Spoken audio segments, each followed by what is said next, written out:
Bueno, primero que nada les doy la bienvenida. Gracias a todos por estar acá, por su presencia y por su atención. El trabajo sobre el que voy a hablar hoy es el resultado de un proyecto que se presentó para el doctorado en Ciencia y Tecnología de la Universidad Nacional de Quilmes, que se titula Reversión temporal y metamateriales acústicos aplicados a la codificación de señales. Este proyecto contó con el apoyo de la Comisión de Investigaciones Científicas de la Provincia de Buenos Aires y se realizó en el Laboratorio de Acústica y Percepción Sonora LAPSO, perteneciente a la Escuela Universitaria de Artes, dentro del proyecto de investigación Perspectiva Acústica, bajo la dirección de Manuel Eguía, quien también es director del laboratorio, y la codirección de Ignacio Espeusas. Bueno, a lo largo de esta presentación voy a hablar en principio, sobre el espejo de reversión temporal, de qué se trata la técnica, qué métodos hay para reproducirla y qué efectos genera. Por otro lado, del cristal sónico de geometría variable, que es una estructura desarrollada en el laboratorio, para finalmente llegar al eje central de esta propuesta, de este proyecto de investigación, que es combinar estas dos áreas de estudio que en principio podrían estar totalmente aisladas, para poder reproducir reversión temporal a través del cristal sónico de geometría variable y conseguir el control temporal y espacial de pulsos de energía acústica, para después desarrollar un sistema de codificación por medio del cual se puedan usar estas señales para encriptar mensajes. Finalmente voy a hablar de algunas conclusiones, algunos ítems de discusión y algunas actividades de extensión que fueron sucediendo a lo largo de este proceso. El espejo de reversión temporal es esta técnica desarrollada principalmente por Matthias Fink y su grupo de colaboradores alrededor de los años 90, que aprovecha la naturaleza lineal de las ondas, como podría ser representado, por ejemplo, el sonido, y propone que no importa qué tan intrincado sea el camino que una onda recorre en una dirección, puede tranquilamente recorrer ese mismo camino en sentido inverso. Esto funciona principalmente gracias a la reciprocidad lineal de la ecuación de ondas, es decir, la posibilidad de invertir el signo de la variable temporal dentro de la ecuación. Y consta principalmente de dos etapas, la etapa forward y la etapa backward. Lo que vemos acá en esta imagen es el setup que tiene Fink en su laboratorio en Francia, que consta de este anillo de transductores que funcionan como emisores y receptores al mismo tiempo. Si se coloca una fuente dentro de este anillo de transductores que genera un sonido, estos transductores van a grabar el frente de onda que se genere como consecuencia, el frente de onda expansivo, en la primera etapa.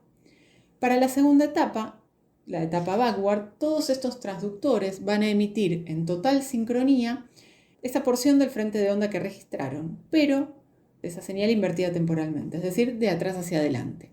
Como consecuencia, se reconstruye este frente de onda, pero convergente, lo que va a generar una concentración muy grande de energía, un pico con una gran amplitud en un periodo muy corto de tiempo, lo que podría considerarse una focalización, en este caso de energía acústica, que no va a pasar en cualquier punto del espacio, sino que va a coincidir con el mismo punto del espacio donde se encontraba la fuente que originó este frente de onda en la etapa anterior. ¿Sí? Por eso se dice como que el sonido vuelve hacia atrás en el tiempo, ¿sí? Se reconstruye el mismo frente de onda, recorre el camino inverso y se concentra exactamente en el punto de la fuente que lo originó. Ahora bien, este no es el único método de reproducir reversión temporal. Uno podría, si quisiera, reducir la cantidad de transductores, por ejemplo, a un array, o incluso hasta un mínimo de dos, uno que funcione como emisor y otro como receptor, lo que se conoce como reversión temporal de un único canal. Pero para eso necesitamos sí o sí que el medio a través del cual se vaya a propagar la onda cumpla con determinadas condiciones. Por ejemplo, que sea un espacio cerrado y altamente reflectante o reverberante. ¿Sí? ¿Por qué? Si yo tengo un emisor y un receptor, ¿no? Un transductor que emite un sonido. Al emisor va a llegar primero, obviamente, la señal directa desde el emisor hasta el receptor, y el resto del frente de onda que se expanda en otras direcciones, en un campo abierto, es información que se pierde, no tengo forma de recuperarla. En cambio, en una cavidad cerrada, gracias a los rebotes, tarde o temprano toda esa información va a pasar por el transductor B, entonces voy a poder recuperarla.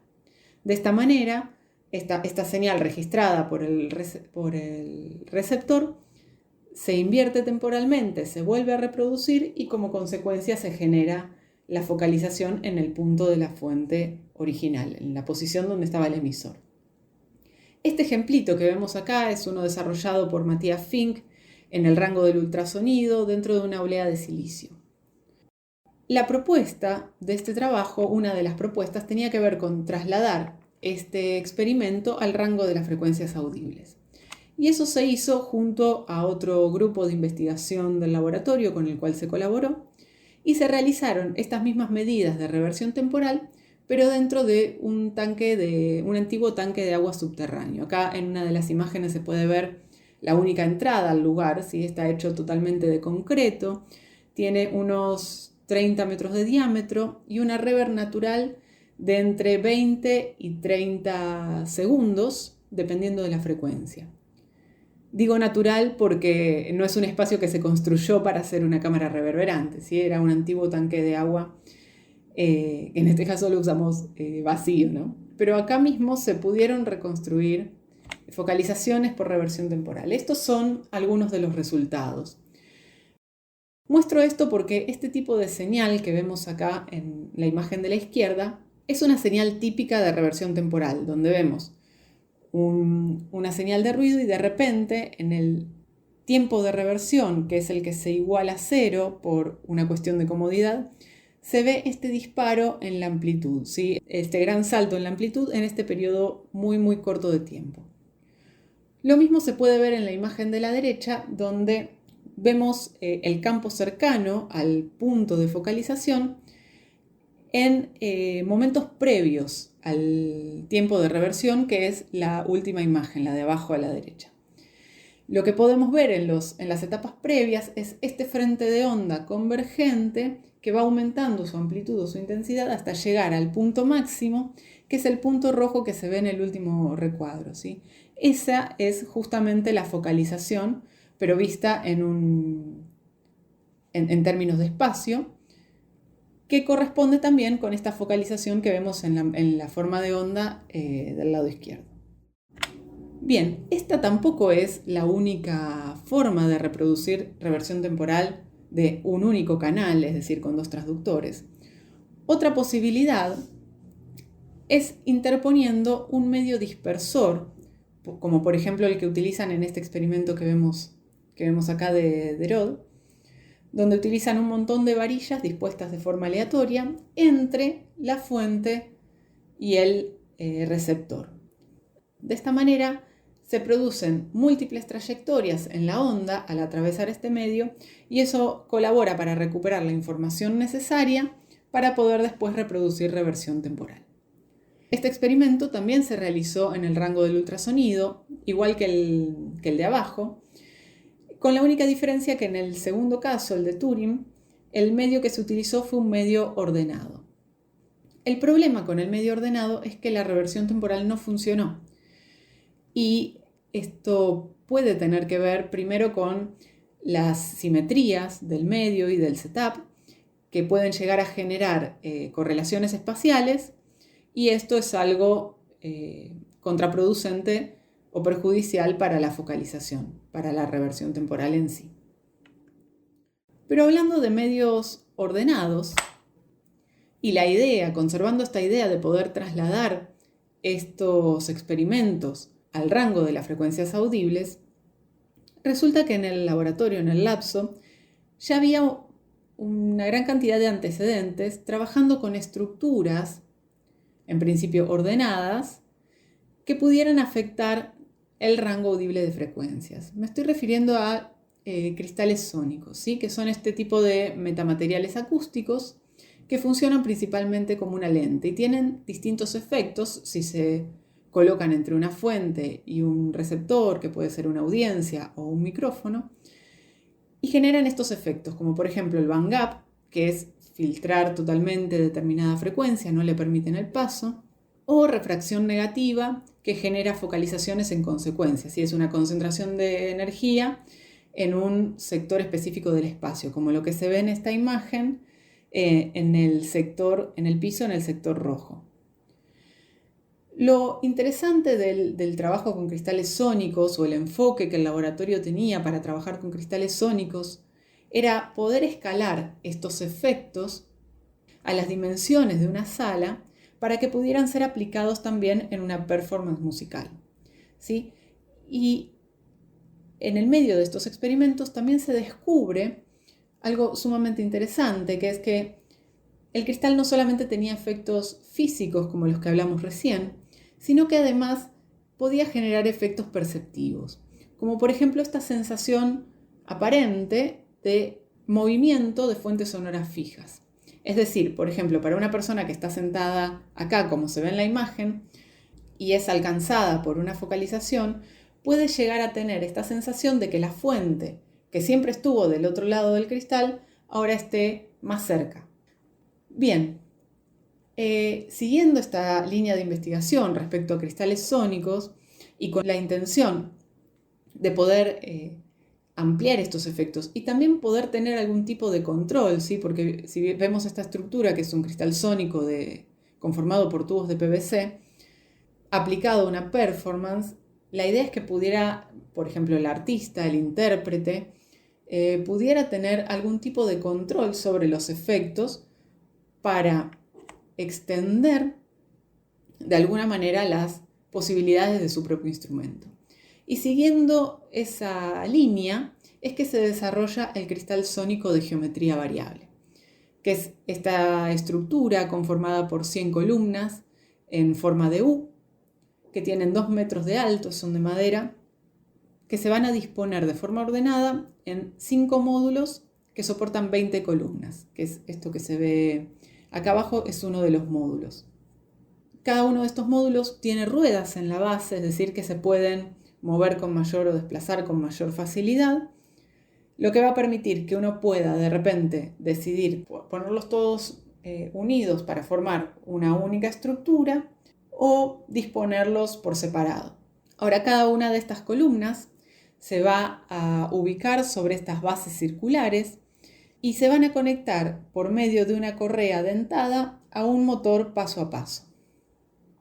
Este motor lo que va a permitir es que cada una de las columnas pueda rotar hasta 135 grados hacia un lado o hacia el otro, siendo los 0 grados con la cara en forma de U apuntando hacia la audiencia, digamos, como se ve en la imagen de arriba.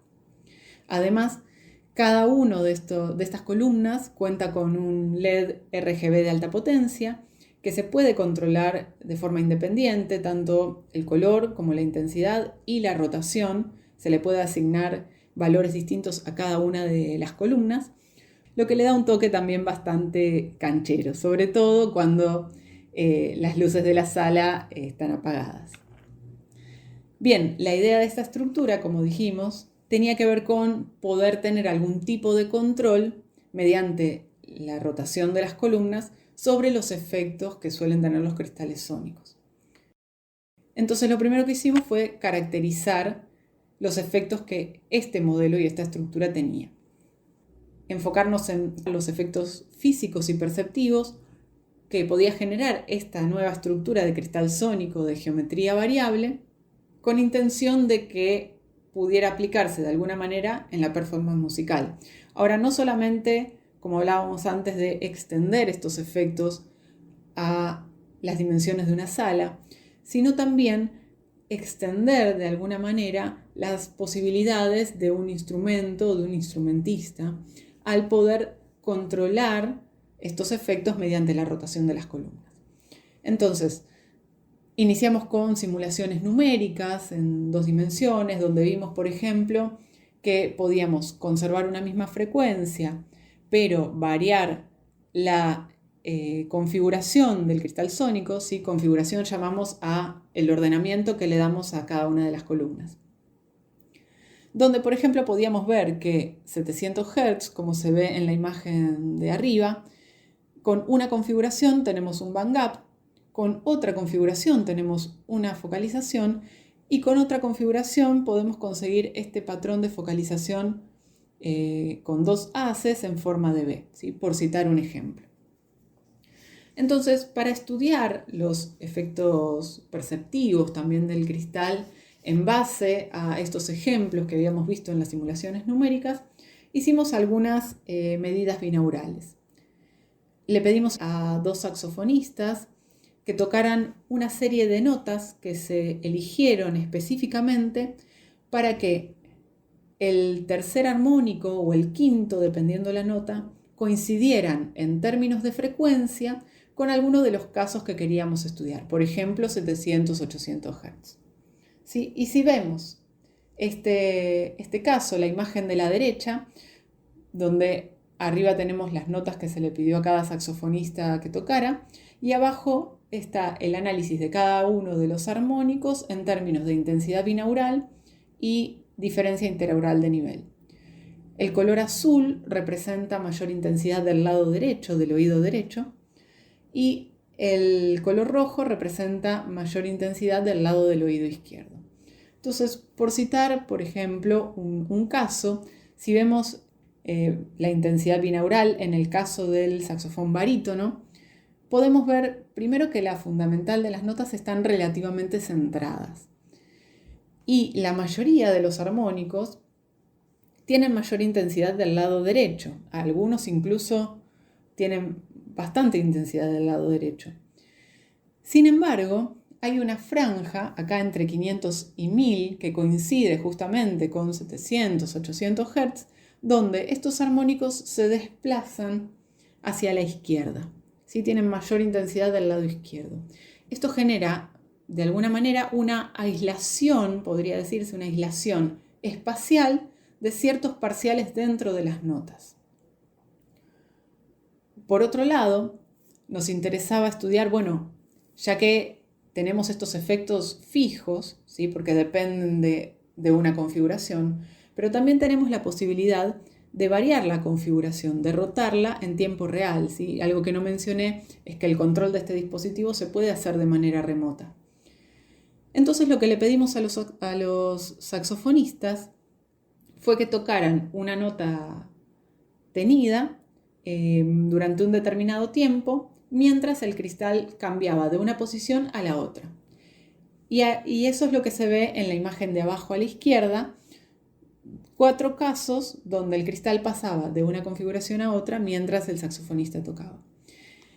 Y en este caso lo que se puede ver, que es interesante por citar alguno de los ejemplos, es si vemos el tercer armónico, el segundo armónico del saxofón alto, podemos ver que este parcial comienza del lado izquierdo y a medida que el cristal va rotando de configuración pasa al lado derecho y vuelve al lado izquierdo. Y lo mismo sucede en los 4 casos de movimiento. ¿Sí? Entonces, no solamente podemos generar esta aislación espacial con configuraciones fijas, sino que además podemos generar movimiento, controlar o generar este efecto de que los parciales se desplazan de un lugar al otro. Bien, ahora hasta acá siempre trabajamos principalmente con configuraciones ordenadas, y la mayoría de las columnas estaba orientada hacia el mismo lado. Pero también surgió la posibilidad de decir, tenemos esta estructura, este dispositivo, al cual podemos asignarle una orientación, por ejemplo, aleatoria a cada una de las columnas y generar configuraciones más desordenadas. Entonces surgió la siguiente pregunta, que tiene que ver con que, si yo puedo ponerle a este dispositivo una configuración desordenada, ¿será posible que al interponerlo entre una fuente y un receptor se pueda generar el campo sonoro lo suficientemente difuso como para poder reproducir reversión temporal y trasladar los experimentos que vimos antes al rango de las frecuencias audibles, incluso en una habitación con tratamiento acústico y un alto nivel de absorción, como es la habitación del laboratorio donde se iban a desarrollar estos experimentos. Hicimos lo siguiente, nos propusimos reproducir reversión temporal utilizando el cristal sónico con configuraciones desordenadas como medio dispersor. Y ahí es donde ya empezamos a combinar estas dos cosas, como decíamos al principio. Bueno, lo primero que hicimos fue decir, vamos a probar reproducir reversión temporal y probemos una configuración ordenada y una configuración desordenada, con la intención de reproducir los resultados que se habían visto en los experimentos en el ultrasonido. Bueno, el resultado fue bastante sorpresivo porque, a diferencia de lo que pasaba con el caso de Turing, donde con un medio dispersor ordenado no funcionaba, a nosotros nos funcionó en ambos casos. Pudimos reconstruir reversión temporal en ambos casos. Entonces la siguiente pregunta fue, ¿qué nos asegura que sea realmente la configuración lo que está teniendo un efecto sobre la reversión temporal y no sea simplemente el cristal sónico como estructura, teniendo en cuenta que tenemos dispersores no convexos o no simétricos, como pasaba en el caso del experimento del ultrasonido, donde eran tubos de acero, varillas circulares? Bien, entonces lo siguiente que hicimos fue, seleccionamos un punto arbitrario para medir, reprodujimos un sweep para obtener la respuesta a impulso en ese punto, utilizando una configuración muy específica, ordenada, donde todas las columnas se posicionaban a 45 grados. Se tomaba la respuesta a impulso con esa configuración, se invertía temporalmente y se volvía a reproducir en loop. Mientras se realizaban estas grabaciones, el cristal sónico comenzaba a 90 grados, todas las columnas a 90 grados, se grababan un par de muestras de reversión temporal, se movía el cristal a 45 grados, se grababan un par de muestras, luego a 0 grados, luego a menos 45 y luego a menos 90. Y el resultado es esta imagen que vemos acá abajo a la derecha, donde casualmente en el único momento donde se disparó la amplitud y se generó una focalización fue en el momento en que la configuración estaba a 45 grados. Es decir, la misma configuración con la cual se había obtenido la respuesta a impulso que se estaba reproduciendo. Entonces, de alguna manera, era cierto que la configuración estaba teniendo un efecto sobre la focalización.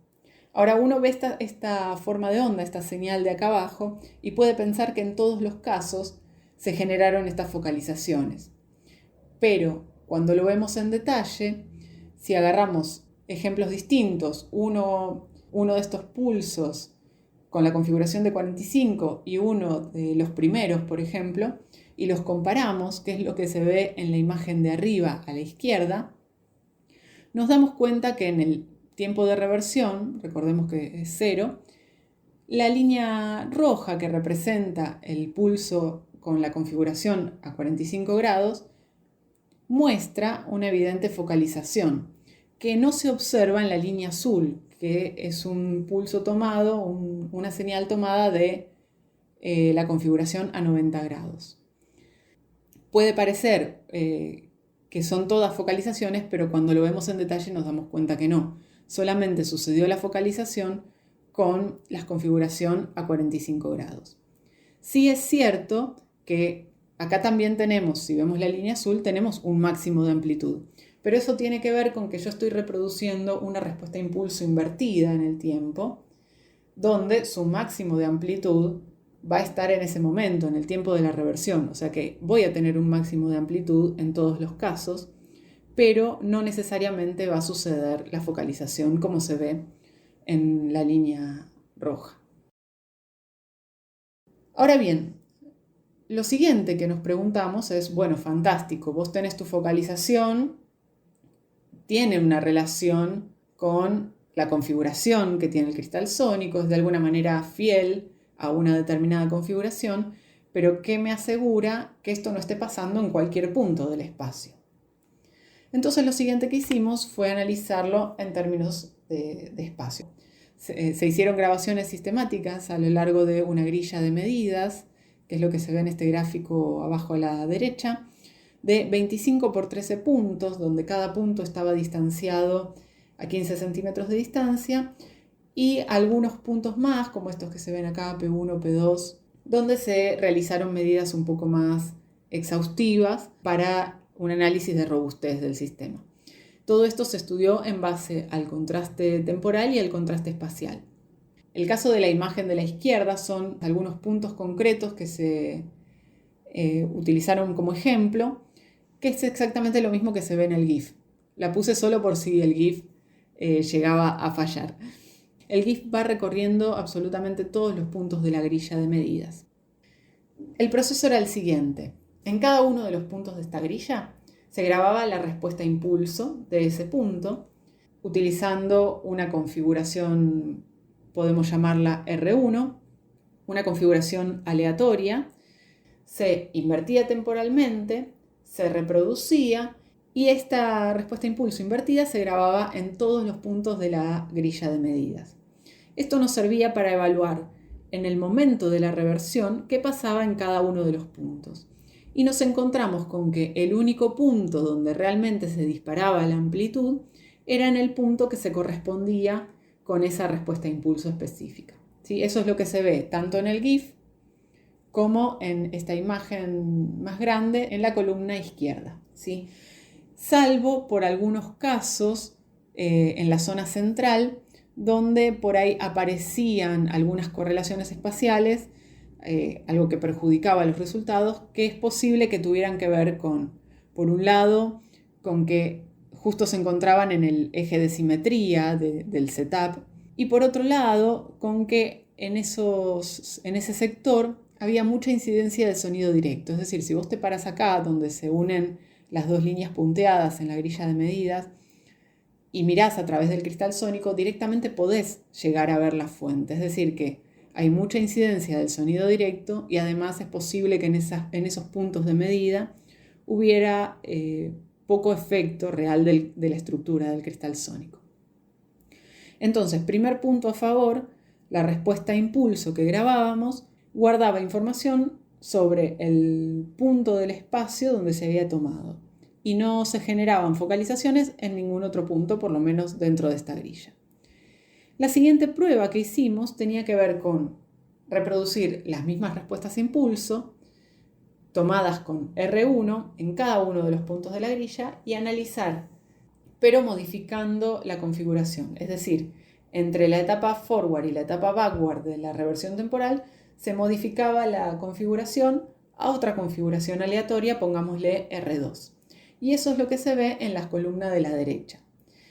En los mismos puntos de estudio, esto es a modo comparativo, se reproducía la misma respuesta a impulso. Con la diferencia es que en el lado izquierdo el cristal tenía la configuración R1, con la que se había tomado la respuesta a impulso, y en el caso de la derecha tenía otra configuración, R2.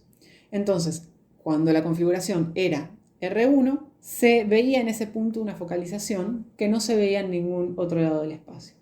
Pero cuando la configuración era R2, a pesar de que la respuesta a impulso coincidía con ese punto del espacio, no se generaba focalización.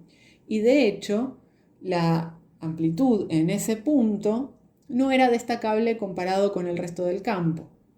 Así que de alguna manera teníamos una respuesta a impulso que guardaba información del punto del espacio donde se había tomado, pero además guardaba información sobre la configuración del medio dispersor al momento de grabar esa respuesta a impulso. Bien, con este sistema se hizo un análisis de robustez bastante extenso, bastante importante, donde de repente evaluábamos qué efecto tenía cada una de las columnas del cristal sónico sobre una focalización, O, por ejemplo, poníamos una configuración inicial, por ejemplo R1, y una configuración final, por ejemplo R2, y hacíamos que el cristal se moviera en pasos intermedios de una configuración hacia la otra, ida y vuelta, para ver si los valores de amplitud a lo largo de estos movimientos o estas transiciones entre una configuración a la otra y después volver se conservaban. Bueno, y resultó que este sistema es realmente bastante robusto. Ahora, una de las cosas más destacables de lo que surge de este análisis de robustez, solo por mencionar una, tiene que ver con esto, con un modelo de shot noise, donde se realizó una comparación entre las respuestas a impulso grabadas en el laboratorio a lo largo de la grilla con respuestas a impulso generadas por este modelo de shot noise, simulando la respuesta de un medio de dispersión desordenado ideal o de alto orden. A este modelo se le agregaron algunas características adicionales para que pudiera ser aplicable a este sistema, como por ejemplo, uno de los casos fue el decaimiento temporal. Este decaimiento temporal que tiene que ver con, en principio, la expansión del frente de onda y que tiene efecto incluso en frecuencias donde no está teniendo tanto efecto la absorción, ¿no? Bueno, este decaimiento temporal se calculó en base al promedio del decaimiento de las respuestas a impulso obtenidas de la grilla de medidas, de las grabaciones reales, ¿sí? Bueno, el resultado fue que ambos casos eran equivalentes, relativamente equivalentes. Es decir, que el cristal sónico, con una configuración desordenada, es equivalente a un medio de dispersión desordenado ideal si se incluye esta característica de la absorción de energía, ¿no? Del decaimiento temporal. Y este resultado va un poco en contraste con los trabajos previos de los que hablábamos, donde un array ordenado no funciona para recrear la reversión temporal. Sin embargo, en nuestro caso pudimos reproducir focalizaciones con alto contraste espacial y temporal usando este material compuesto periódico que es el cristal sónico, que si bien tiene una configuración desordenada, bueno, cada una de las columnas se ubica en una grilla ordenada. Sí es cierto que hay que considerar, bueno, lo que hablábamos hace un rato, ¿no? La simetría de los cilindros que utilizaba Turing, más que ese experimento estaba realizado en el rango del ultrasonido, contra estos dispersores no convexos que tiene el cristal sónico de geometría variable y el rango de las frecuencias audibles. Pero en definitiva tenemos una estructura que afecta a las frecuencias audibles y que es equivalente, cuando tiene una configuración desordenada, es equivalente a un medio de dispersión desordenado ideal. Este es uno de los motivos por los cuales decimos, bueno, si bien el cristal sónico tiene una grilla ordenada, puede ser por este motivo que con la configuración desordenada la reversión temporal funcione. Tenemos esta estructura que es equivalente a un modelo estocástico desordenado ideal, con el cual se pueden reproducir focalizaciones por reversión temporal con configuraciones ordenadas y desordenadas, aunque es cierto que con las desordenadas mejora un poquito. Y además, este otro detalle, que tenemos una respuesta a impulso invertida temporalmente que conserva no solo información sobre el punto específico del espacio donde se mide, sino que además conserva información sobre la configuración que tiene el medio dispersor a través del cual se propagó. Y esto nos daba control tanto espacial como temporal sobre estas focalizaciones. Yo podía decidir, sabiendo qué respuesta a impulso reproducía, podía decidir en qué punto del espacio focalizar. Y sabiendo con qué configuración había grabado esa respuesta a impulso, podía decidir si se focalizaba o no. Es decir, que de alguna manera teníamos control sobre las focalizaciones, tanto espacial como temporal. Y de esta manera yo podía controlar que sucediera o que no sucediera la focalización, ¿sí? Prender y apagar la focalización de alguna manera. Y esto reduce el sistema a algo binario, si se quiere. Sí, a esta cuestión de estos dos estados, prendido o apagado. ¿Hay focalización o no hay focalización? Y eso nos lleva a la aplicación de todo esto, que es el sistema de codificación. La idea surgía de esta posibilidad de tener control binario sobre las focalizaciones y poder usar este control para desarrollar un sistema de comunicación a través del cual yo pudiera de alguna manera encriptar mensajes en estas señales pertenecientes al rango audible, que pudiera hacerlo de manera robusta y además, uno de los puntos más interesantes, usando la configuración del cristal sónico como una llave física para codificar estos mensajes y decodificarlos. Bueno, ¿cómo funciona este sistema, no? Lo primero que hicimos fue quedarnos con 256 puntos dentro de la grilla de medida, simplemente porque es una potencia de 2. Entonces filtramos los puntos que se ven sombreados en el gráfico y aprovechamos para filtrar los centrales que ya sabíamos que podían llegar a ser conflictivos. Entonces, lo siguiente que hicimos fue asignarle un valor hexadecimal de 2 dígitos a cada uno de estos valores de la grilla, desde 00 a FF, como se ve en la imagen de la derecha, empezando desde arriba hacia abajo y de izquierda a derecha, salteando los puntos sombreados en gris. Entonces, si yo tengo una cadena de bytes, ¿sí? que equivale a 8 bits, y represento cada uno de esos bytes como un valor hexadecimal de 2 dígitos, cada uno de estos valores, cada uno de estos bytes, se puede asociar con un punto dentro de la grilla de medidas. Y cada uno de esos puntos tiene su respectiva respuesta a impulso, que se grabó usando una configuración aleatoria que podemos llamar la configuración clave o llave, ¿sí? La llave correcta para codificar y decodificar. Es esa configuración específica. Entonces, para la codificación se usa la primera etapa de la reversión temporal, la etapa forward. A cada uno de estos bytes de información representados como valores hexadecimales de 2 dígitos, se los mapea con una posición dentro de la grilla y cada una de esas posiciones devuelve su respuesta a impulso. Las respuestas a impulso se invierten temporalmente y se acomodan una tras de la otra en el mismo orden que los bytes de información, con un detalle, que van a estar separadas una de la otra en base a un valor que nosotros llamamos delta t, que es variable, que más adelante voy a hablar un poco más sobre eso.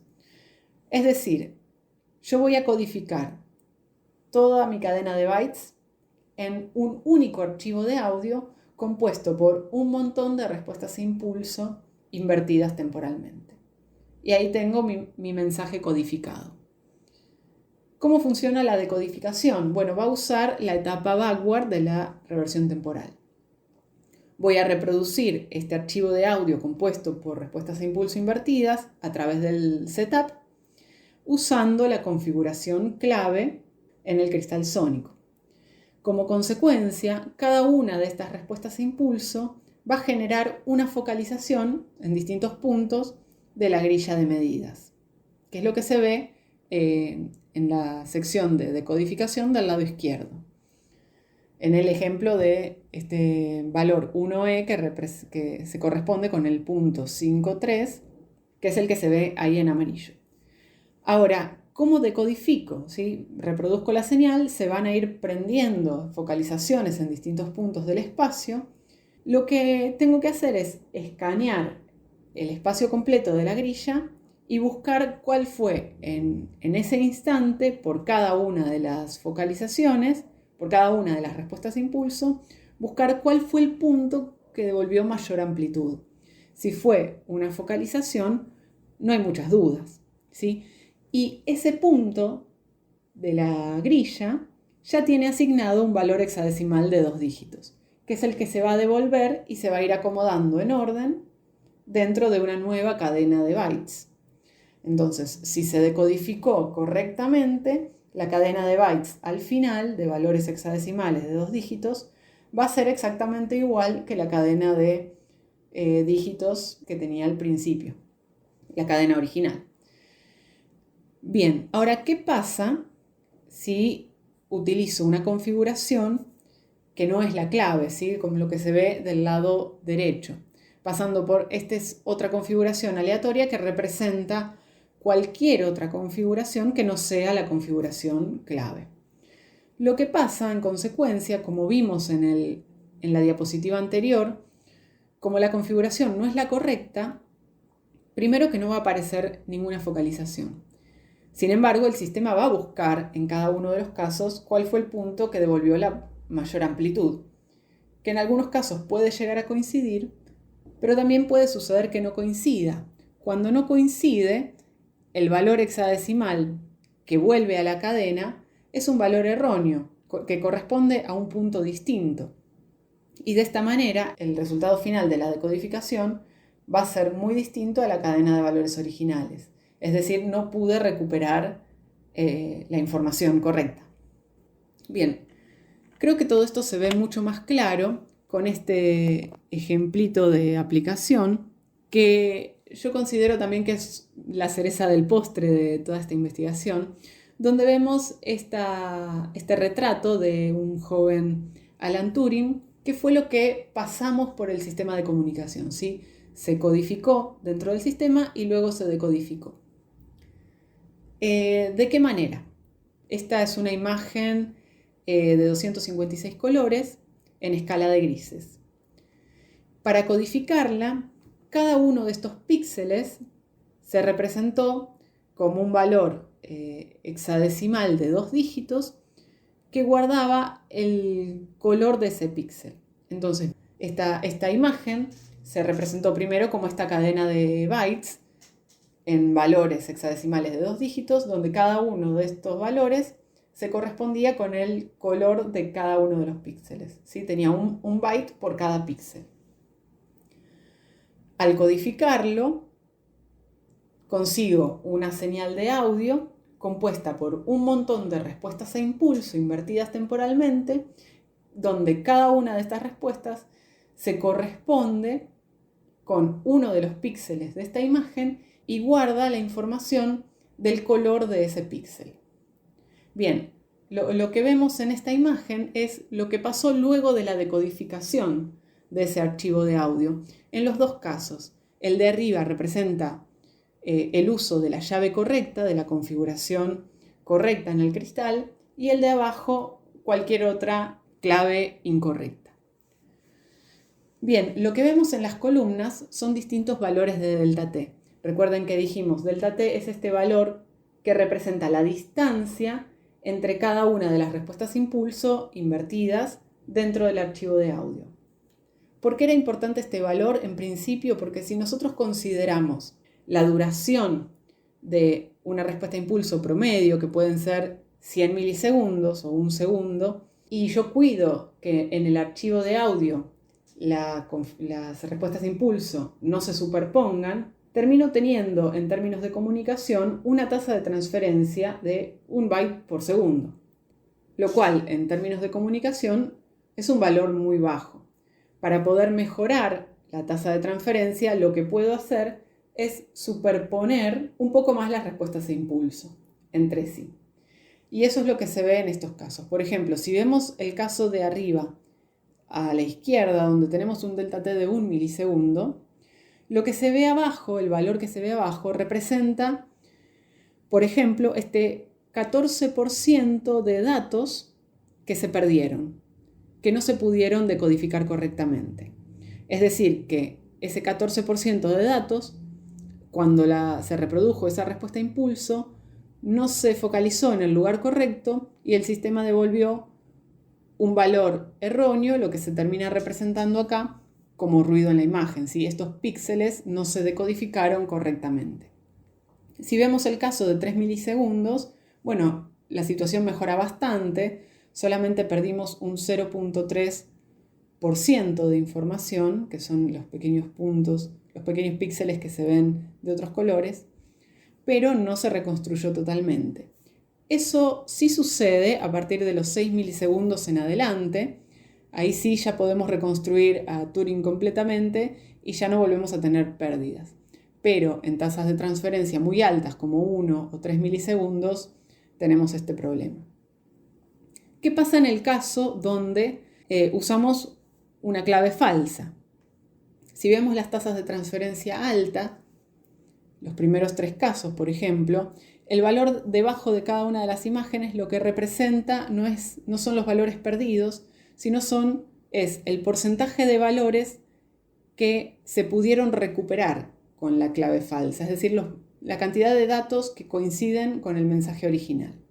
Ahora, si yo tengo, como en el primer caso, un 1.6% de datos recuperados dentro de una imagen que es ruidosa, bueno, no es un gran problema, ¿sí? Anda a encontrar cuáles son esos puntos que sí coincidieron. Lo mismo hasta el tercer caso. Sí, el resultado es bastante ruidoso. Sería muy difícil que alguien sospeche, viendo esta imagen, que es puro ruido, que detrás de esto hay un mensaje encriptado, un mensaje codificado, ¿sí? Ahora, ¿qué pasa si nos vamos a tasas de transferencia más bajas, como 25, 50 o 100 milisegundos? Esta cantidad de datos recuperados aumenta muchísimo y puede llegar hasta un 46.9%. Es decir, que con 100 milisegundos, un hacker, por llamarlo de alguna manera, estaría recuperando casi la mitad del mensaje. Que si bien la imagen sigue siendo ruidosa y es muy difícil de distinguir cuál es el mensaje real, bueno, un hacker acá podría decir, me parece que hay un mensaje oculto en esta imagen, ¿no? Bien, ahora lo interesante de este ejemplito es que nos permitió ver, en principio, ciertos límites, como decir, bueno, si vos querés tasas de transferencia muy, muy altas, como un milisegundo, como un delta T de 1 milisegundo, cuidado porque podés llegar a perder información en la decodificación con tu clave correcta. O, caso contrario, si no te preocupa la tasa de transferencia y querés asegurarte recuperar todo el mensaje, cuidado porque podés estar facilitándole el acceso de esos datos por medio de claves falsas. Y también nos definió un valor donde el sistema funciona de forma óptima. Por ejemplo, acá con 6 milisegundos, donde reconstruimos totalmente la imagen de Turing y con una clave falsa se sigue recuperando ruido. Tenemos solamente un 7% de datos recuperados, lo cual es bastante poco. Bien. Entonces, sobre esto obviamente también se hizo un análisis de robustez. Y algunas cuestiones interesantes tienen que ver, por ejemplo, con la seguridad de la clave. ¿Sí? Como, bueno, ¿qué tan posible, qué tan fácil es que te encuentres por mera casualidad con la configuración correcta, ¿sí? Basándonos en una configuración generada de forma aleatoria, qué tan fácil es que te encuentres justo con la llave correcta. Y se realizó un estudio basado en la función de probabilidad de la distancia euclidiana en base a 10.000 configuraciones aleatorias del cristal sónico y nos dio del orden de 10 a la menos 54. Es decir, es muy, muy poco posible que vos, por mera casualidad, te encuentres justo con la configuración correcta, con la clave correcta. Bien, eso por un lado, es decir, esto le suma más robustez al sistema y además seguridad. Y por otro lado, la cuestión de la tasa de transferencia. Con los 6 milisegundos que veíamos en el ejemplo, se consigue una tasa de transferencia de 1.3 kilobits por segundo, lo cual, comparado con otros sistemas de comunicación que usan reversión temporal en otros ámbitos, está bastante bien. Pero hay otra cuestión. En base a estudios previos realizados por Anderson y Heaton, donde se estudia la resolución de la focalización, ellos proponen que la fuerte incidencia del sonido directo, dependiendo de cómo estés analizando tus medidas, puede llegar a ser beneficioso o puede llegar a ser perjudicial. Por ejemplo, si vos estás analizando en base al contraste temporal o al contraste espacial, que fue lo que hicimos en la primera parte del estudio, el sonido directo, la fuerte incidencia del sonido directo puede ser un beneficio para la focalización. Pero si vos estás trabajando en términos de amplitud, ¿qué es lo que se usa en el sistema de comunicación? Porque estamos buscando dentro del espacio cuál es el valor con mayor amplitud. Bueno, esto puede llegar a tener un efecto perjudicial para la focalización o para la reversión temporal. Entonces dijimos, bueno, ¿cómo evitamos o cómo filtramos de alguna manera la incidencia del sonido directo? Ya habíamos filtrado los puntos más conflictivos de la grilla con la máscara sombreada que veíamos antes. Pero otra posibilidad tenía que ver con usar un micrófono Ambisonics que te permite decodificar en 4 direcciones de incidencia del sonido. Hasta ahora siempre habíamos usado el canal W, que cuenta como un omnidireccional, pero teníamos también el canal Z, que es como si fuera un figura 8 vertical, donde ahí tenemos menos incidencia del sonido directo. Y probamos este mismo sistema usando solamente el canal Z. Y el resultado fue positivo, ¿sí? Con el canal Z nosotros podíamos mejorar ese porcentaje de datos recuperados, lo que veíamos a los 100 milisegundos con Turing, que podía llegar hasta casi un 50% de datos recuperados. Con el canal Z llegábamos a un 23%, se reducía a un 23%, y en el caso de datos que se perdían con tasas de transferencias altas, usando la clave correcta, donde perdíamos un 14%, con el canal Z perdemos un 11.9%. Esto nos da también no solamente un valor de delta T óptimo, sino un rango de valores más óptimos de delta T. Por ejemplo, entre 2 y 10 milisegundos. Y eso nos permite tener distintas tasas de transferencia ajustables, ¿no? Donde un porcentaje de datos perdidos es de 1.7 o puedo recuperar con la clave falsa menos del 2.8%. Entonces estamos dentro de rangos donde el sistema sigue siendo óptimo y donde se puede alcanzar una tasa de transferencia máxima de 2.7 kilobits por segundo.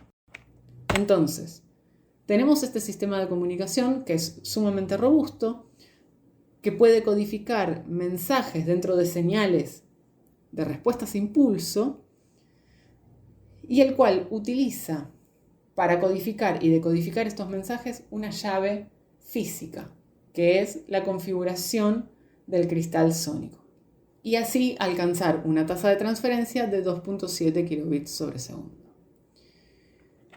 Y creo que eso es todo. Extensión, que decía al principio. Este es un proyecto, la Sala Cristal Sónico de Oscar Edelstein y Manuel Eguía, que fue una instalación que duró varios días, donde se presentó por primera vez la estructura del cristal sónico. Ahí estamos trabajando en la construcción de la estructura. Ignoren, por favor, la elegancia. Esta instalación contó con varias obras de distintos artistas. Ahí se veía, por ejemplo, a Leonardo Salzano o a Federico Joselevich, quienes presentaron una obra especialmente diseñada para el cristal sónico y para este lugar donde se iba a estrenar, que era el auditorio de la Universidad Nacional de Quilmes. También se presentó una obra mía, de paso lo cuento, y la obra principal fue la ópera contemporánea de Oscar Edelstein, llamada Viaje a la Catedral de Santa Mónica de los Venados. Bueno, a mí me interesaba que se pudiera ver, por ejemplo, las dimensiones, ¿sí?, a escala, al lado de una persona, de estas estructuras, y que se pudiera ver en funcionamiento y con las luces.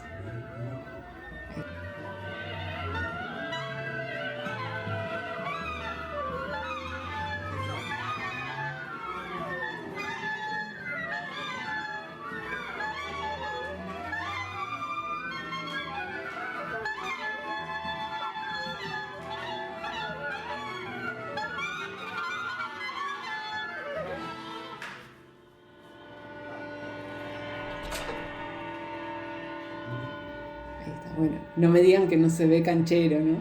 Ahí está también Manuel ultimando algunos detalles. Bueno, estas imágenes donde se ven los actores y los músicos entre el público corresponden a la obra de Oscar, a la ópera de Oscar Edelstein. Y de paso, cuento que esta instalación se va a volver a presentar en el espacio del Chela, en Capital, el 26 de septiembre, dentro del festival Nueva Ópera. Vamos a estar recreando la ópera de Oscar. Así que bueno, de paso dejo la invitación, están todos y todas invitadas a participar, a revivir esta instalación. Y bueno, eso es todo. Muchas gracias por su atención.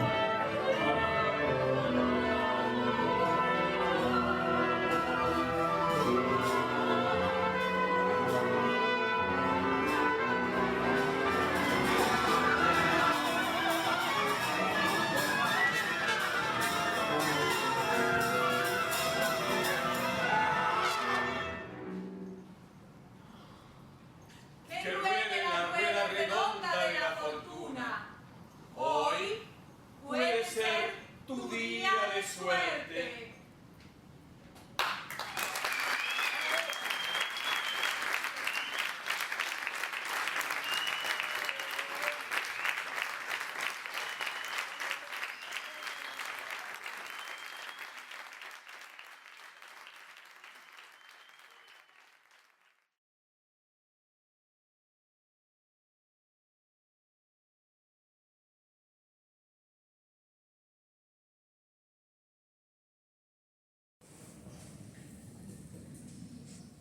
Bueno, creo que eso todo. No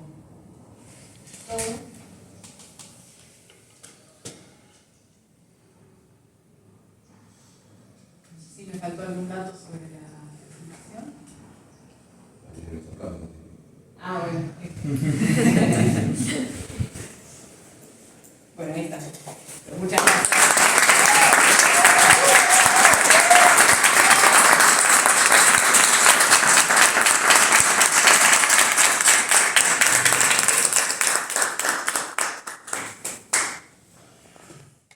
El 9 de julio de 2024, siendo las 11:25 horas, quienes suscriben, Jorge Petrosino, Gustavo Vaso y Damián Oliva, en carácter de jurados, se reúnen para examinar el trabajo final titulado Reversión Temporal y Metamateriales Acústicos aplicados a la codificación de señales, presentados por Gómez Valeria Sol, DNI, dirigido por Manuel Elía y co-dirigido por Ignacio Spiuza.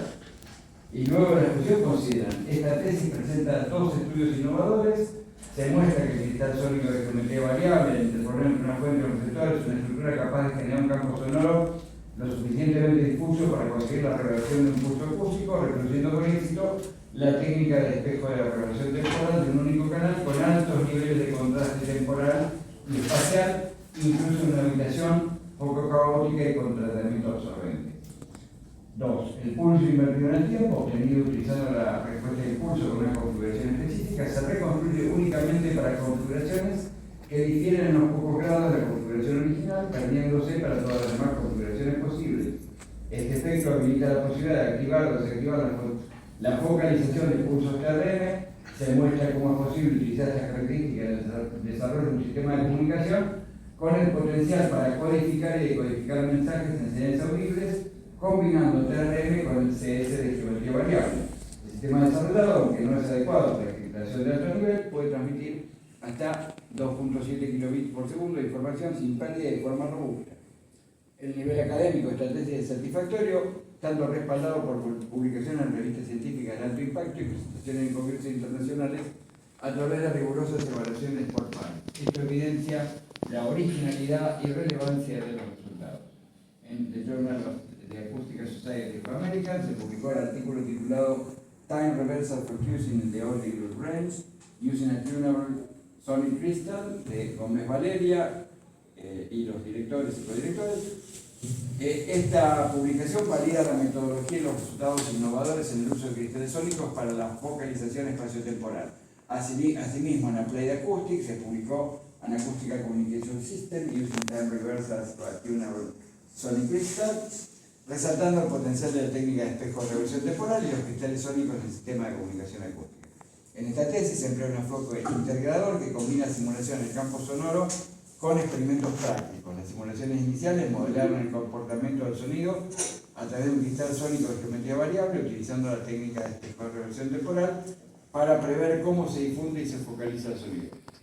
Estos resultados simulados fueron luego validados mediante experimentos físicos en un entorno controlado, confirmando la precisión y utilidad de los modelos teóricos desarrollados. Este enfoque dual asegura la robustez de los hallazgos y destaca la eficacia del cristal sónico en la reversión temporal y la focalización del sonido. El trabajo de tesis destaca por la complejidad del dispositivo y el experimento realizado con el cristal sónico de geometría variable.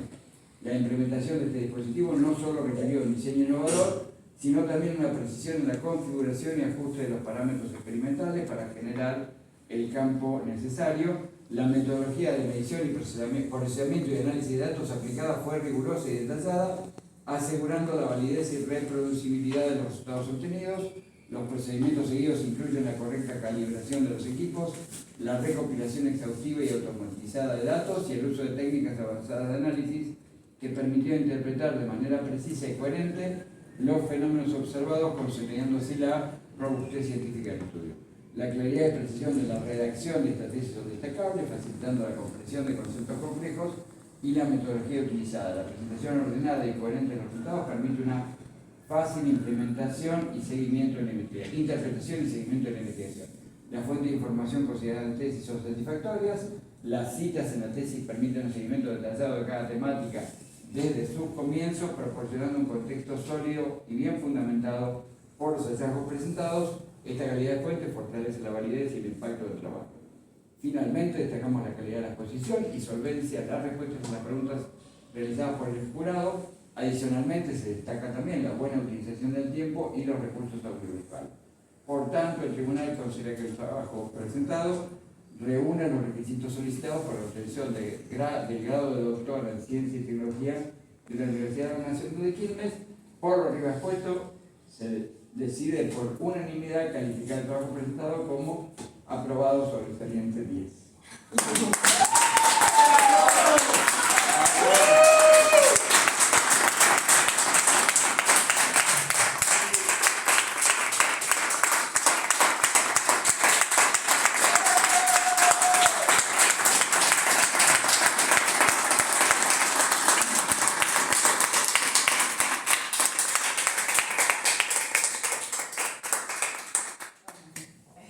No me quiero emocionar.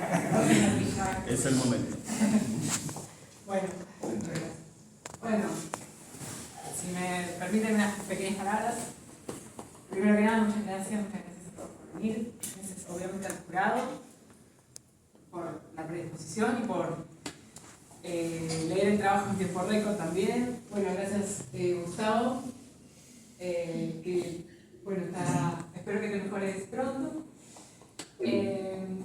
Bueno, y nada, principalmente agradecer a la EUDA, a los directivos y especialmente a mi familia por el aguante, por el apoyo y a Manuel, sin quien no hubiera sido posible nada de todo esto, por supuesto, así que gracias también por el apoyo, por los conocimientos compartidos, por el tiempo dedicado a este proyecto. Hay algo también que me gustaría remarcar, que todo esto se pudo hacer, que no me parece menor, gracias a la educación pública, a la Universidad Nacional de Quilmes, a la investigación pública también, que no es menor, y a que existen espacios como la Escuela Universitaria de Artes, que contienen espacios como el Laboratorio de Acústica y Percepción Sonora, que le dan lugar a artistas, que no es un detalle menor, porque es el motivo por el que muchas instituciones científicas te pueden bajar la persiana, que dan lugar, o personas también como Manuel, que permiten que artistas lleguemos a hacer investigación y a tomar en serio el camino de la investigación también.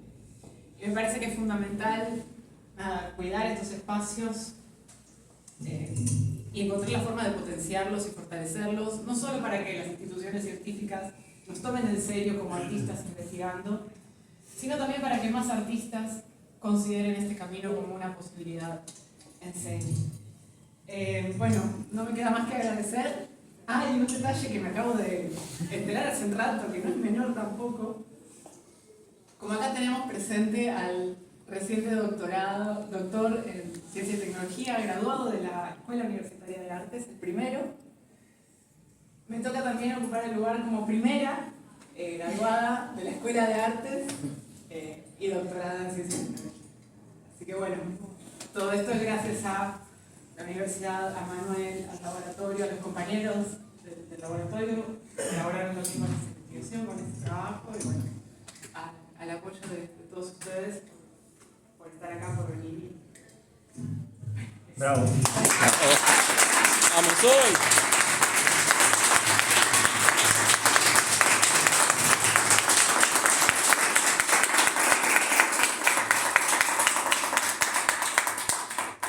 Más que no me quiero olvidar.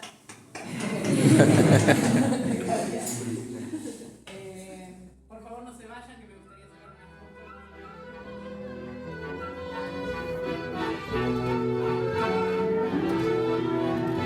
¡Rápido todos! ¡Se desfasan!